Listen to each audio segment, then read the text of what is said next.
welcome back to another exciting episode of Level Up with Sean Myers.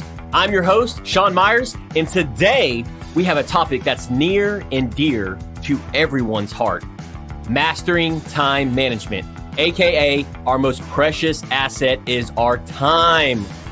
In this fast-paced world, juggling responsibilities can be quite the challenge.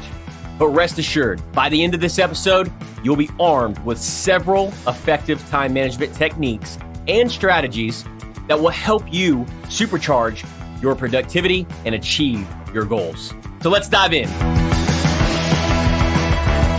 Our first stop on the journey to mastering time management is learning how to prioritize tasks. You know that never-ending to-do list can sometimes feel overwhelming. I know I personally do. But with the right approach, you can turn that chaos into clarity. I'm going to be sharing two strategies with you. The first strategy is Eisenhower Matrix. So if you have a pen and paper, I would encourage you to write this down. If you're running on a treadmill, listening to it in a car, listening to it in a sauna, wherever you're at, go back and listen to this episode and make note of it, okay? It's the Eisenhower Matrix. This is where you turn tasks that they're divided into four categories. So the first category is urgent and important, okay? Second category, important but not urgent. Third category, urgent but not important. And then the fourth category is neither urgent nor important. Now, by sorting these tasks into these categories, you can focus on what truly matters and eliminate the time-wasting activities. Now, the second strategy is what I implement and is aligned with what makes me tick and it gets me excited, okay? Now, the first category for this second strategy is high likability, high impact. The second category, high likability and low impact. Third category, low likability and low impact. Fourth category, low likability and high impact. So let me give you an example. High likability and high impact. Me, personally, I like working out. I like whether it's going to the gym, working out, doing a HIIT workout, walking, running, it doesn't matter. Working out is a high likability of mine. It could be for 15 minutes, 20 minutes, 30 minutes. As long as I get a sweat, as long as I get those endorphins going, then I feel great. Now that's a high likability. This is also a high impact because it helps my cardiovascular system. It helps my mental wellness, my well-being, my overall health, right? So you see how that's high likability, high impact? So I put that as a high priority on my day.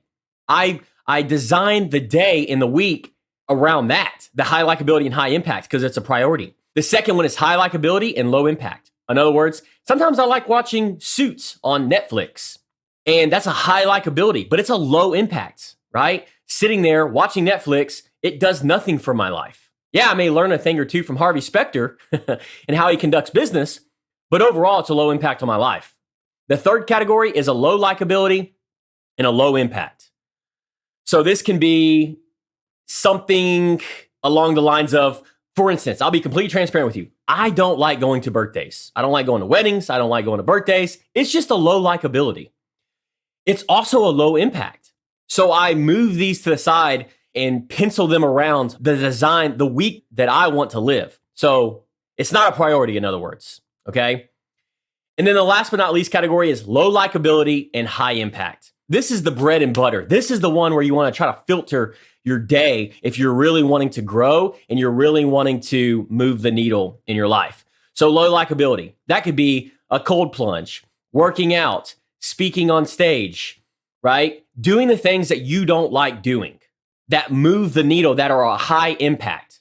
That's the last fourth category. So low likability, high impact. So for me, like whether it's doing a podcast or speaking, audio, designating 30, 45 minutes of my time during the day to talk to a microphone.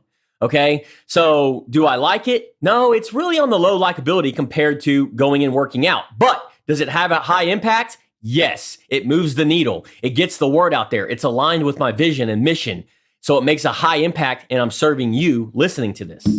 Okay, the next segment is delegating for success.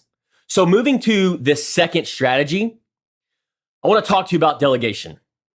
This is a huge one and you're not going to get it overnight. But once you start learning about delegation, it frees up so much more of your time because our time is our most precious asset, right? So it's easy to fall into that trap of thinking that you do have to do everything to yourself. Well, What I mean by that is like, if somebody else can't do it the way you can, whether it's picking up groceries, mowing your yard, delegating something that you shouldn't be doing, it's just simply not true, right? So leaders and time managers, people that free up their time, they know how to delegate tasks to others who are better suited for them. Like, for instance, I like mowing my lawn. I do. And I used to go out there and mow it for an hour and a half. I used to change the oil in my car years ago. But then I learned to delegate. I learned what delegate did for me. It freed up my time. So now, instead of spending 3 hours on a Saturday with a car jack stands out in the cul-de-sac for my car, I go pay somebody to do it that can do it in 30 minutes, right? And spend $60, $70 versus the $30, $40 and not worry about saving the $20. Instead, I spent that time for the 2 hours delegating that to somebody that knows what they're doing. And now I can read a book or listen to a podcast and apply those skills to help me earn more money. So delegate for success. You can also apply that to mowing the lawn, getting delivery service. This frees up your time, folks. Segment 3, the art of setting achievable goals. So the old goal setting, right? You may or may not like setting goals. I have friends that don't like setting goals, okay? I'm a goal setter. It's just aligned with my temperament, my personality, my behaviors, and my type A personality. The goal setting allows me to craft my road to success. If I don't know where I'm going, then I just feel blindfolded. I feel like I'm just waking up every single day, not knowing what's going to hit me, right? And basically what happens is, the way I look at it is, universe is going to hit you with something. If you don't have your day designed, scheduled, if you don't have it, then the universe is going to pull you into whatever direction it wants you to go. And that could be anything from a phone call from your mother, from your brother, from your spouse, from a friend, to pull you in the direction that they want you to go in, which it does you a huge disservice because there's no roadmap to where you want to go. And then you get stuck, left unfulfilled, no lack of purpose, and feel like you're just on everybody else's time. This third strategy involves setting achievable goals. So in other words, something that I like to write down on paper and journal is SMART goals. So that stands for specific, measurable, achievable, realistic, and time bound. So specific is state what you want to do. You can write this down. So in other words, if we're talking health and wellness, I wanted to lose 25 pounds of fat. So that's specific. I want to lose 25 pounds of fat. The second M is measurable, which is provides a way to evaluate, track, or use metrics for data targets. So I use MyFitnessPal. I log on my food on a daily basis, and it's measurable. What's my calorie intake? I also know an idea of what my calories burned are. So I track it through MyFitnessPal. So that's measurable. The third one is A, which is achievable. Are you able to take action to achieve this goal? So in other words, actionable goals ensure the steps to get there are within your control. So in other words, example would be, I want to lose 1 pound per week. That could equivalent to 4 pounds per month in 3 months. So that's 12 pounds, right? For me, I wanted to lose 2 pounds per week, 8 pounds per month, 24 pounds in 3 months, right? That was achievable. Now, if you said, I want to lose 10 pounds per month, and you break that down, is it really achievable? Well, I've broken that down, and it may be achievable for some, but it's just not sustainable. And it wasn't something I was going to do for 3 or 4 months. So that it wasn't achievable for me. So that was able to break that down. Now, the R is for realistic. So let's be honest. You can set big goals, big dreams, and that's great. Doing that's aligned with your vision and your overall mission. Okay, cool. But if it's an individual realistic goal, like for instance, this one is 25 pounds, then I want to avoid overwhelm and unnecessary stress in my life for those 3 or 4 months, right? So by breaking this down, in other words, like 12 pounds in 3 months. In my case, it was 24 pounds in 3 months. So that was 2 pounds per week.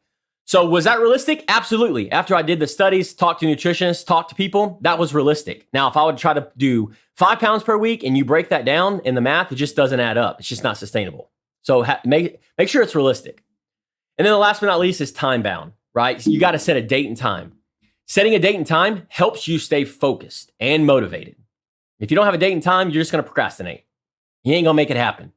And share this with other individuals to hold you accountable. And also, it's just something about it, the human mind, when you share it with the public, your friend and family, they're going to ask you about it. So this also keeps you inspired and something to work towards by setting that day and time. For me, it was 90 days. So that's 3 months. So in other words, when your goals meet these criteria, they become clear. You gain focus and clarity and more actionable on each goal that you want to do. And you can apply these SMART goals in each area of your life. This is exactly what I do in all my areas of life. This in turn helps you allocate your time more efficiently towards the tasks that actually contribute to your long-term objectives. So remember, goals without a plan are just a dream. So dream big, but make sure to map out those steps to get there. Okay. Segment 4, the power of time blocking. This is a fun one. Now let's dive into time management technique that's gained a lot of traction in my life that I've shared with a lot of my coaches in my coaching business. Okay. This is called time blocking. So this method involves breaking your day into chunks. Because a lot of times, you ever felt that way? You're like, oh my gosh, I got so much to do. And I still, to this day, if I don't do time intervals, I get overwhelmed. I'm like, oh man, I've got a meeting. I've got to go to the dentist. I've got to do, and it's just like, I want to get it all done right now. But if I don't break it down, then I get overwhelmed. So doing these time intervals allows time dedicated to specific tasks on what needs to get done. So it's a fantastic way to create a sense of structure and prevents those tasks from bleeding into each other. Make sense? So by allocating set periods of different activities, you not only stay on track, but also reduce that likelihood of multitasking. That's probably for another episode. Multitasking is counterproductive, folks. Don't multitask. If you do and you say you're good at it, you know what? It's counterproductive. You're not focused intensely on what exactly the task at hand needs to be done. You're not going to go to the dentist, let them get in your teeth, and then try to make a Facebook post, right? You got to do one or the other, okay? So whatever it is, where focus goes, energy flows, which can often lead to decreased productivity, like I said. So it's not about doing more, it's about doing better. In other words, work harder and work smarter. For me personally, I do 30-minute, I've covered this in other episodes, but I do 30-minute time blocks with 4 intervals. In other words, what I mean by is like I do 30-minute time blocks and I do 4 30-minute time blocks, so 4 intervals. And then typically around then, it's around 11:30, and I take a 30-minute lunch break. And then I repeat. I'm rest and refuel for that 30 minutes, and I repeat for another 4 intervals of that 30 minutes. And I just dial in, whether it's Facebook content like this podcast. I'm doing nothing else right now. You're not seeing me multitask. I'm not talking to a customer. I'm not talking to a coachee. I'm not doing anything else other than talking to you, listening to this. So where focus goes, energy flows. Okay. Segment 5. Last but not least, wrapping up and taking action. That's the biggest thing. All this, you can get all these different segments and write all this down. But listen to me. If you don't take action, then what's the point? You're wasting time. You're not able to free up your time and work on these things. Okay? So some of the most effective time management strategies out there, remember, mastering these time management is an ongoing journey. It's not going to happen overnight. But apply one of these segments. Go back, listen to this episode. It's perfectly okay to try these different techniques, some of these different strategies that I've shared with you, and figure out what works best in your life. Just because it works in my life doesn't mean it worked for yours. And if you're wanting to make advancement, if you're wanting to level up, we offer coaching and mentor. We have a coaching and mentoring program. So just find out what works best for you. Reach out, check out our website. If you're wanting to really level up, find somebody that's going to hold you accountable and speed up the success and where you want to go. Okay? So as we wrap up today's episode, I encourage each and every one of you to take action. Start implementing these strategies right this very second into your daily routine and watch your productivity soar to new heights. And don't forget, if you stumble along the way, that is part of the process. It's trial and error. It's failure. Keep learning, keep growing, and keep leveling up. Thank you all for tuning in to the Level Up with Sean Myers podcast. Until next time, remember, your time is a precious resource. Use it wisely because our time is our most precious asset. Thank you for tuning into this episode of Level Up with Sean Myers. If you enjoyed today's discussion, please be sure to download, subscribe, and leave me a review. This means the world to me. Share this episode with someone who needs to hear it. I also love to see it when you tag me on the social media platforms. It's what gets me fired up. Who needs caffeine when you got people that are sharing your content, sharing your podcast? That's what gets my heart pumping, and that's what means a lot to me. So stay tuned for more exciting episodes where we'll continue to explore topics that empower you to level up in all areas of your life. Until next time, keep learning, growing, and leveling up in the journey to becoming the best version of yourself.